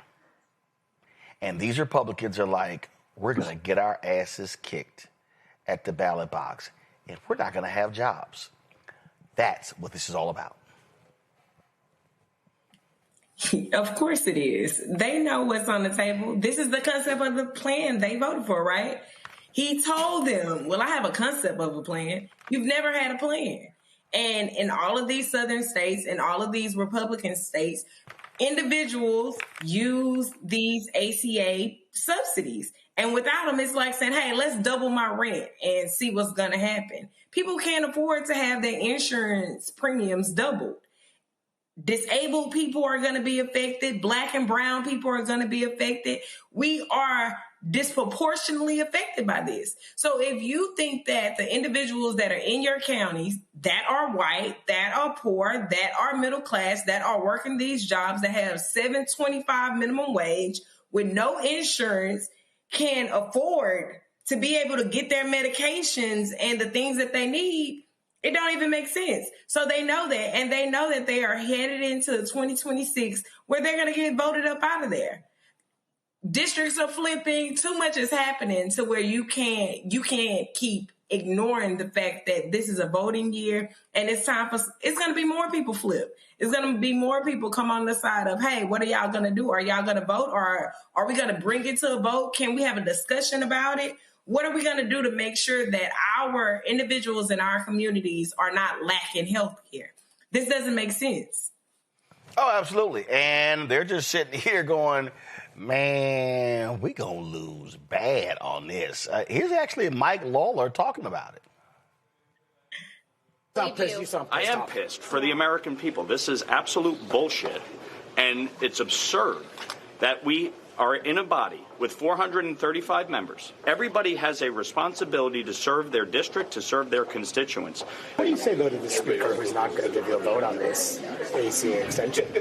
That's a failure of leadership. I mean, we have, members on both sides who believe this is an urgent issue, and it is for all of our members in terms of what their constituents are going to have to deal with in the start of the new year. So what's wrong with having a vote? Yeah, that's kind of what happens. And so now they are really concerned. Zabor, Donald Trump is going to speak to the nation today. I don't know what the hell he's going to talk about. I mean, I don't really give a shit. Trust me, we're not going to be carrying his dumbass address to the nation. I guess it's tomorrow night. I don't know when. I really don't care. There's nothing he can say. He's an idiot. I think the best thing he could actually say is, I resign. That would be great. That would be the best thing he could say. What can he say? What is he going to say? That we're losing more jobs, that every time a Republican gets in the office, we go into a recession? I don't know what he could be addressing right now. We're losing insurance, we're losing jobs, and you haven't even made a year yet. If you're not going to say anything besides resign, you could just keep your whole address. Yeah, so I don't really give a shit. I just really don't. All right, let me go to a break. I'll be right back. Roland Martin Unfiltered, right here on the block.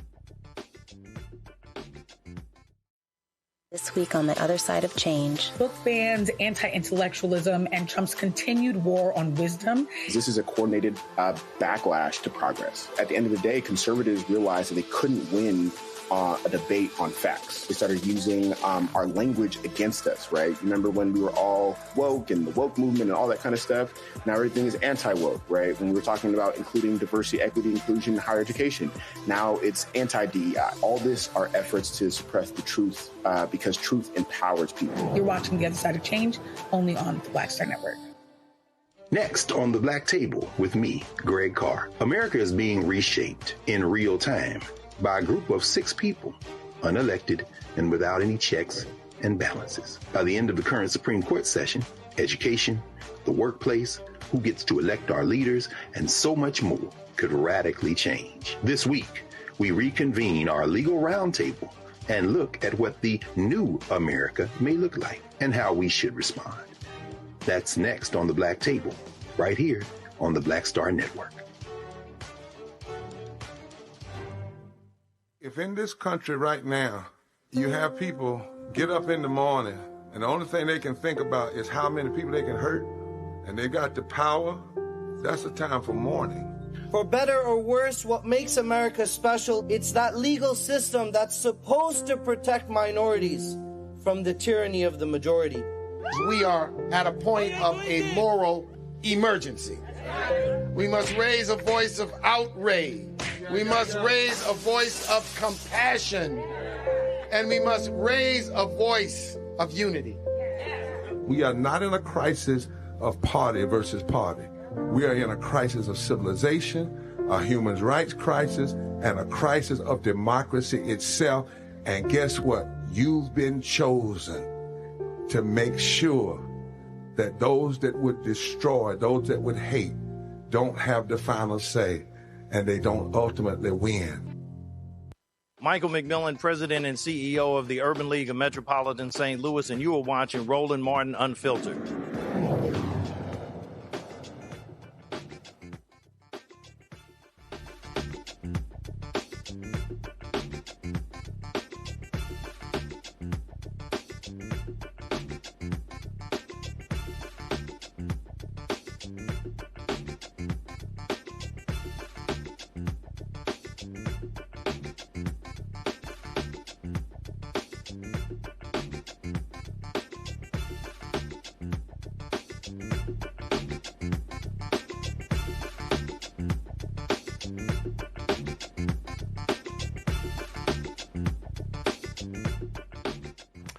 Folks, earlier in the show, Steve Perry talked about a very little-known story that America's first HBCU was supposed to be set in New Haven, Connecticut, but Yale University were like, nah, we ain't having that. We ain't having that. And so there was a documentary that was done on this. It was put together by the Yale Library. And so, you know what? I wanted to share that with you. Check this out.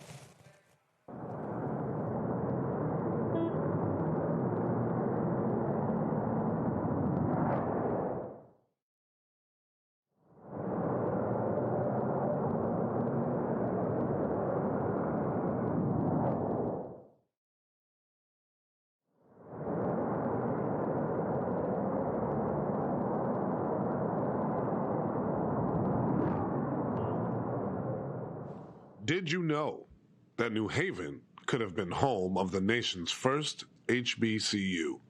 What follows is the story of a path-breaking plan for a black college in New Haven in 1831, and of the opposition that stopped it from happening.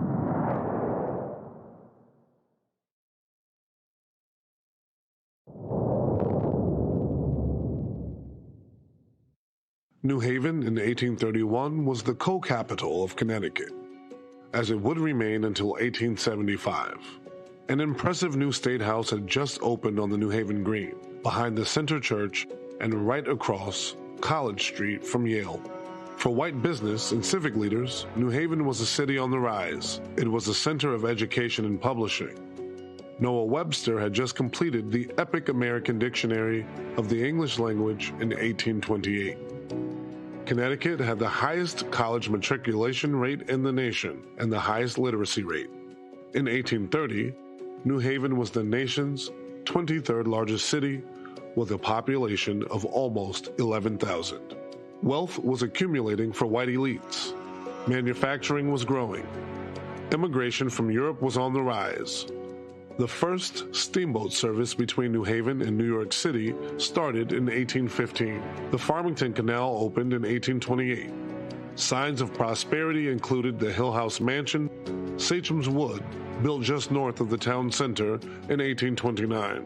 On the Green, local Congressman Ralph Ingersoll built an impressive red brick house in 1829.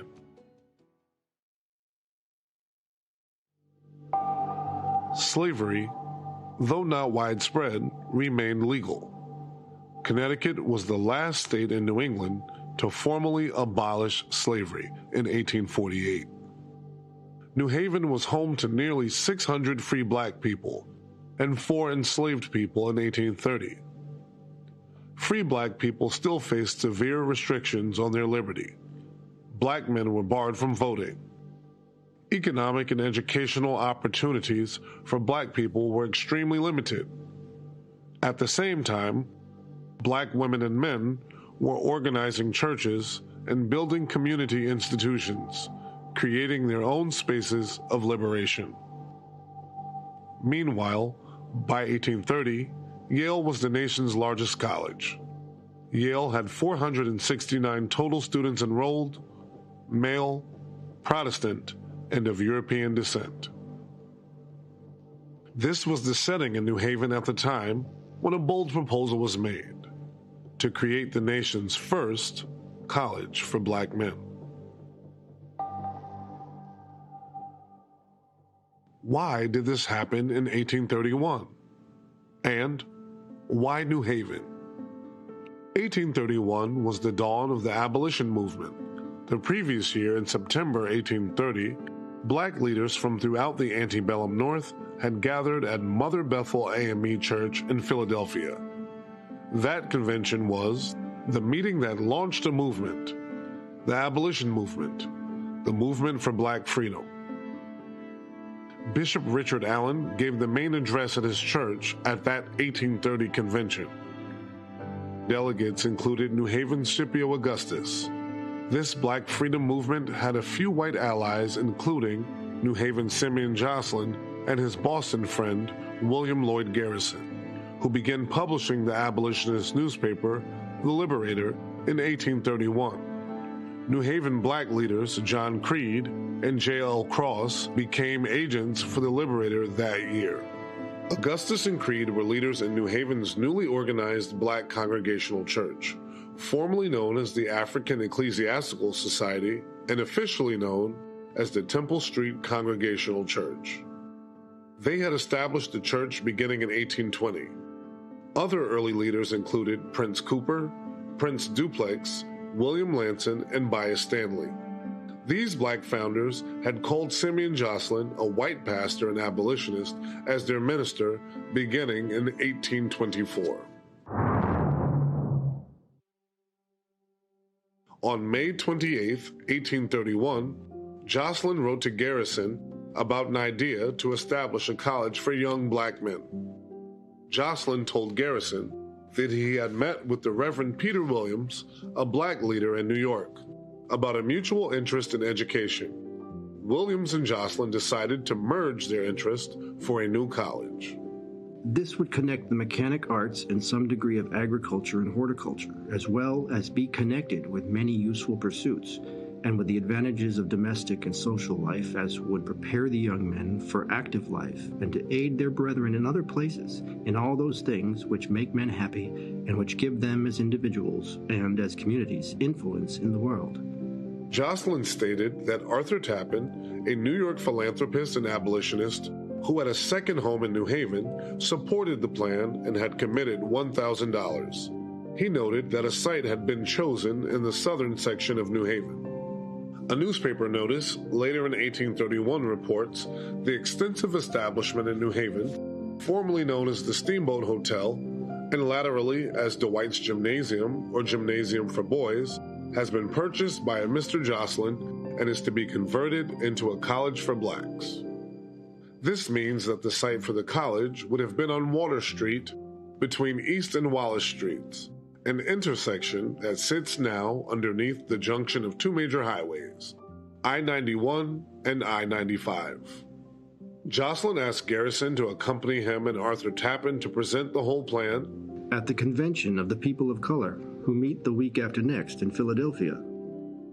Jocelyn, Tappan, and Garrison went to the first annual convention of the People of Color at Philadelphia's Wesley Church. As recorded in the proceedings of the 1831 convention, they made a presentation to the delegates, the leadership of the black community in the antebellum North, and there was agreement to organize the college. The proceedings record why New Haven was proposed as the site for the nation's first black college. First, the site is healthy and beautiful. Second, its inhabitants are friendly, pious, generous, and humane. Third, its laws are salutary and protect all without regard to complexion. Fourth, boarding is cheap and provisions are good. Fifth, the situation is as central as any other that can be obtained with the same advantages. The sixth reason is New Haven carries on an extensive West Indian trade, and with abolition of the slave trade and growing free black communities in the Caribbean that many of the wealthy colored residents in the islands would no doubt send their sons there to this new college to be educated, and thus a fresh tie of friendship would be formed, which might be productive of much real good in the end. And last, though not least, the literary and scientific character of New Haven renders it a very desirable place for the location of the college. This alliance in 1831 between black leaders and white allies to establish a black college in New Haven marked a truly revolutionary turn in the history of race relations in the United States. The proceedings noted, the convention would wish it to be distinctly understood that the trustees of the contemplated institution shall a majority of them be colored persons. The number is proposed 7, 3 white and 4 colored. The convention was held June 6 to 11, 1831. Jocelyn, Garrison, and Tappan were invited to speak on June 8th.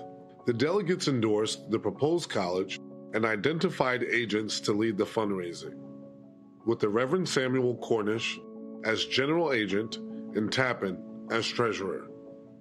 Several provisional committees were established with free black leaders in 14 communities, including New Haven, with Bias Stanley, John Creed, and Alexander C. Luca. Garrison visited New Haven not long after the convention in late June and gave 2 public addresses. He would speak and write about the college proposal in the following weeks and months, including pieces circulated through The Liberator. The proposal was noted in the July 30th, 1831 edition of the New York Evangelist newspaper, which described the work of black leaders and philanthropic white allies to establish a college at New Haven, with $10,000 to be raised among white donors and $10,000 from black donors. The newspaper said, "The idea is a good one. We wish success to the undertaking with all our heart." On September 5th, 1831, the Provisional Committee of Philadelphia published an appeal to the benevolent in that city's Chronicle newspaper, outlining plans for the black college in New Haven. Back in New Haven, Simeon Jocelyn gave an address on Wednesday, September 7th, 1831, at the Third Congregational Church on the subject of the moral, intellectual, and civil improvement of the people of color in the United States. No doubt, he promoted plans for the new black college as he discussed abolition and anti-slavery efforts. Around the same time, on September the 6th, the first notice appeared in New Haven newspapers of the insurrection in Virginia known as Nat Turner's Rebellion. One paper noticed, quote, "The insurrection in Virginia appears to have been very easily suppressed." Many historians cite the news of Nat Turner's rebellion as a factor in the reaction by whites to the college in New Haven in the following days. The day after Jocelyn's address, on Thursday, September 8th, New Haven Mayor Dennis Kimberly, a graduate of Yale, gave notice of an extraordinary meeting of the freedmen, i.e. the white property owners, for 2 days later on Saturday, September 10th. To either of the sheriffs of the city of New Haven, greeting. You are hereby required to warn the freemen of said city to meet at the city hall in said city on Saturday, the 10th day of September, 1831, at 2 o'clock in the afternoon, to take into consideration a scheme said to be in progress for the establishment in this city of a college for the education of colored youth, and to adopt such measures as may be deemed expedient relative to the same, and to do any other business proper for said meeting. Hereof fail not, and do return make. Given under my hand by advice of the aldermen in the city of New Haven this 8th day of September, 1831, Dennis Kimberly, Mayor. Juxtaposed to the notice by the mayor about the meeting on the black college, there's another notice, just underneath, of the preliminary meeting of the alumni of Yale College to be held a few days after the Saturday town meeting on Tuesday, September 13th. The Saturday, September 10th meeting was held in the State House, the co-capitol building that had just opened that year, which had a space for town hall meetings. A contemporary account describes that intense afternoon. Quote, "So great was the interest to hear the discussion that notwithstanding the excessive heat and the almost irrespirable atmosphere of the room, the hall was crowded throughout the afternoon. Hundreds and hundreds and hundreds of white men packed into a 3,000 square foot room in the State House on a hot Saturday afternoon." The meeting voted 700 against the college and only 4 in favor. Its inhabitants are friendly, pious, generous, and humane. The reports in the newspaper note that the meeting was addressed against the college by 4 people: Isaac Townsend, Ralph Ingersoll, Nathan Smith, and David Daggett. Only Simeon Jocelyn spoke in favor. On the table were resolutions put forward by a committee that Dennis Kimberly, the mayor, had appointed. It had 10 people, at least 6 of whom were Yale alums: Simeon Baldwin, William Bristol, Samuel Hitchcock, Ralph Ingersoll, Augustus Street, and Isaac Townsend. They were top figures of civic, legal, and political leadership. Ingersoll was the congressman, Baldwin had been mayor of New Haven, and Hitchcock was a leading lawyer. Of the 4 who spoke against the college, David Daggett was at the time Associate Justice of Connecticut Superior Court. The next year, he would be Chief Justice of Connecticut Supreme Court. He was, along with Hitchcock, a founder of the Yale Law School. Their resolutions had 2 parts. The first began, quote, "The immediate emancipation of slaves in disregard of the civil institutions of the states in which they belong, and as auxiliary thereto the contemporaneous founding of a college for educating colored people, is an unwarrantable and dangerous interference with the internal concerns of other states and ought to be discouraged." In other words, New Haven's leadership voted 700 to 4 in support of maintaining slavery in the nation. The second part of the resolution said, "Yale College, the institutions for the education of females, and the other schools already existing in the city are important to the community and the general interests of science, and as such have been deservedly patronized by the public. And the establishment of a college in the same place to educate the colored population is incompatible with the prosperity, if not the existence, of the present institutions of learning, and will be destructive of the best interests of the city. We will resist the establishment of the proposed college in this place by every lawful means." In other words, the new black college would be a threat to Yale and other schools in town. The white supremacist sentiments in New Haven are well documented in contemporary newspaper accounts, as are its ties to the South. One paper wrote, "Here we have Yale College, among the highest ornaments of which are sons of Southern planters. We have several most respectable institutions for the instruction of young ladies, some of whom are from the South. There is no other town or city that would suffer as much if such a college, a black college, were built." Another New Haven paper said, "The establishment of a college here would ring throughout the land a summons that would hurry in the blacks as bees to a hive. It would communicate to the world the impression that New Haven was overrun with a vicious population, for throughout the United States, vice is uniformly associated with a large colored population." On Saturday, September 10th, white New Haven voted down a new black college. Just a few days later, it would celebrate its existing college. The town meeting was not the final impact of the black college decision. The town meeting on Saturday, September 10th, 1831, and the massive opposition to the college fueled white rage that continued in the weeks afterward. Riotous spirit and riotous action were documented in the papers of the time. The Liberator in October has an article about riots at New Haven. It notes the New Haven home of Tappan, the New York philanthropist and abolitionist, had been attacked. It notes that a house owned by a black person on Mount Pleasant in New Haven had been, quote, leveled to the ground.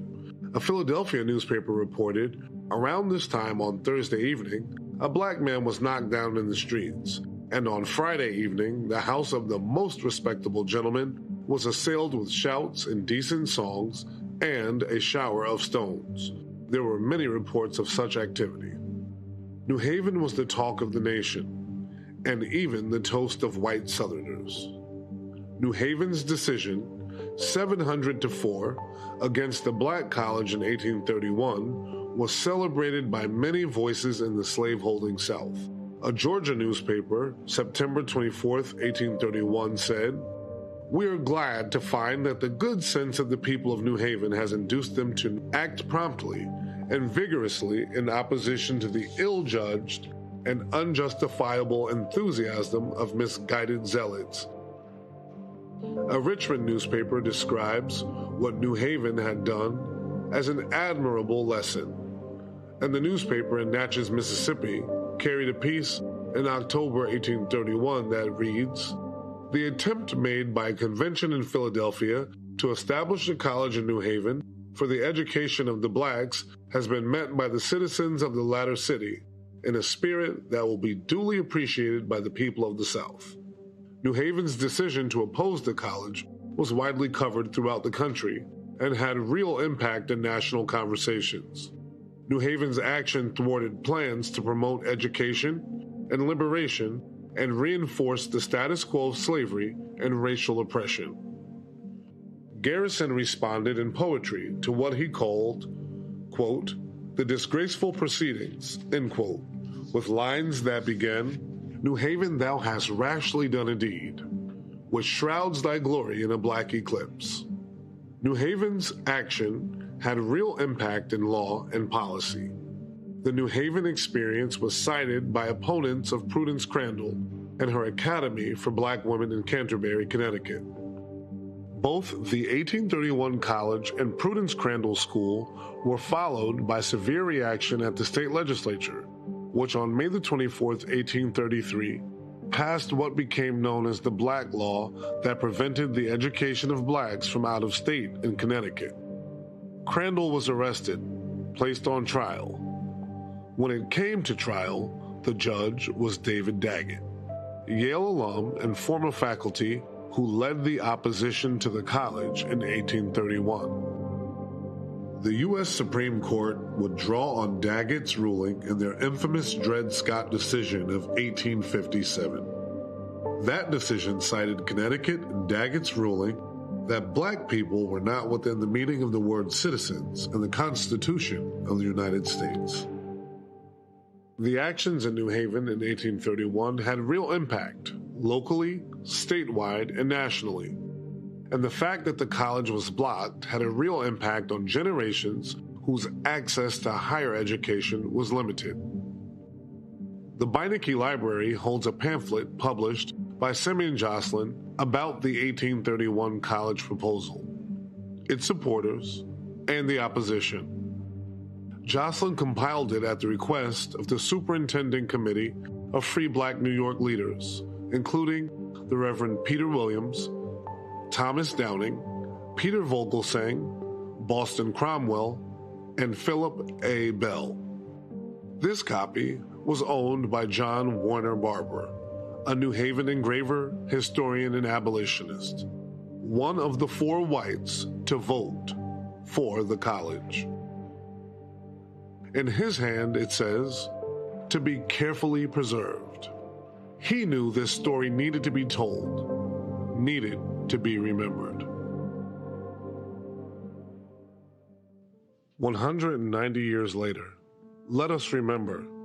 Let us engage this story of the past in our own present times. Let us make sure that the story shows what happened and why it is not forgotten. And more than that, let us consider what the Black College would have meant for New Haven and the nation. As you pass through the intersection of I-91 and I-95, think about the proposed Black College of 1831 and consider what could have been.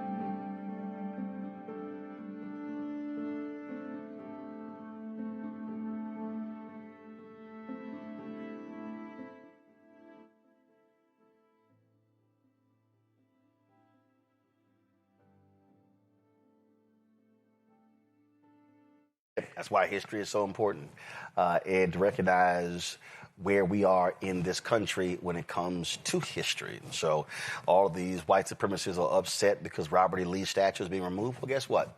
He was a domestic terrorist. I don't want to hear this shit about how honorable he was. They're sitting here to, President Dwight Eisenhower called him one of four of the greatest Americans. I don't give a shit. I don't care. He was a white domestic terrorist who wanted black people to stay enslaved. And I will never, ever change my position on that. So what we have to understand is, one, we must always understand our history, respect our history, but you've got to have platforms that are also telling our history. And the reality is, when you're black owned, you can do that. Here, we do not ask permission to tell our story. We tell it unapologetically. Folks, that is it for us. Want to support the work that we do, please join our Brain and Funk fan club. Your dollars are critically important to that. When you invest, and let me be real clear, kill the music. I had somebody ask me, and they said, man, what do you do? I said, guys, we don't send people's hat, T-shirts, mugs, backpacks, all kind of stuff. Because the people, when they get to the show, it goes into the show. I'm not joking. We're about to order $175,000 in equipment. We're completely upgrading our entire audio. Y'all, a lot of y'all been, oh my God, fix the audio, complaining. Well, we've been going through that. We're completely doing that. We're ordering another LiveView 800. That's $20,000. I'm literally right now focusing on about $500,000 in upgrades. Why? Because we have to have the infrastructure to do this. We got to have the ability to be able to utilize vMix software and be able to utilize green screens and bring in hosts and guests from other cities as well. Because nobody else is doing what we're doing. We have been methodically building this show, methodically building this network, and nobody else in Black America is doing what we're doing. We do shows on StreamYard. We're not trying to do every single show on StreamYard. We're not trying to do that. We go on the road. We go on the road. We go hard. We walk in places. And when they see us coming in with our gear, they realize, oh, damn, they're not playing around. And that's what we want people to understand, that when we show up, that we are coming with our A game. We are coming with the type of equipment that is going to give us the opportunity to do whatever kind of broadcast is necessary in order for us to inform people what's going on. I'm just, and y'all, those of you who are watching our show when we were in Houston for Afrotech, I just want to show you. I mean, this is what our footprint looked like when we were there. When we were there broadcasting for Afrotech, and we appreciate Afrotech, supporting us and assisting us with that. But when we went in there broadcasting, we made it perfectly clear how we wanted everything to look, and we wanted people to understand that when we walked into that space, and then they saw what we were doing, and they saw our coverage, that they understood. And so this right here was the video, and you see right here when we were there, you see right here how we had our footprint, our 18-foot crane, our switchers and our sliders and all those things. Y'all, that's what this thing is all about. So that's why your support is critical, because we are trying to elevate our game. We do not want Roland Martin Unfiltered and all the shows on the Black Star Network in 2026 to look like anything we did in the last 7 years. We're upgrading our cameras, robotic cameras on the road, and so we're doing a whole lot of that. And so trust me, when you give, we appreciate every single dollar, and we put every single dollar to use. And so if you want to support us via Cash App, use Stripe QR code. See it right here, bottom left-hand corner. PayPal's R. Martin Unfiltered. Venmo's RM Unfiltered. Zelle, Roland at RolandSMartin.com. Roland at RolandMartinUnfiltered.com. Checks and money order. Make it payable to Roland Martin Unfiltered. P.O. Box 57196, Washington, D.C. 20037-0196. Download the Black Star Network app. Apple phone, Android phone, Apple TV, Android TV, Roku, Amazon Fire TV, Xbox One, Samsung Smart TV. You can sit on all those platforms. We're going to give you, I think we will no longer be, we're switching over our app from another company. I don't believe we're going to be on Xbox One. I'll let y'all know that. If you want to get my book, White Fear, How the Browning of America is Making White Folks Lose Their Minds, please do so. Get it at bookstores and online everywhere. Download the audio version I read on Audible. Get our Black Star Network gear. Somebody sent me a text and said, hey, are you selling those shirts?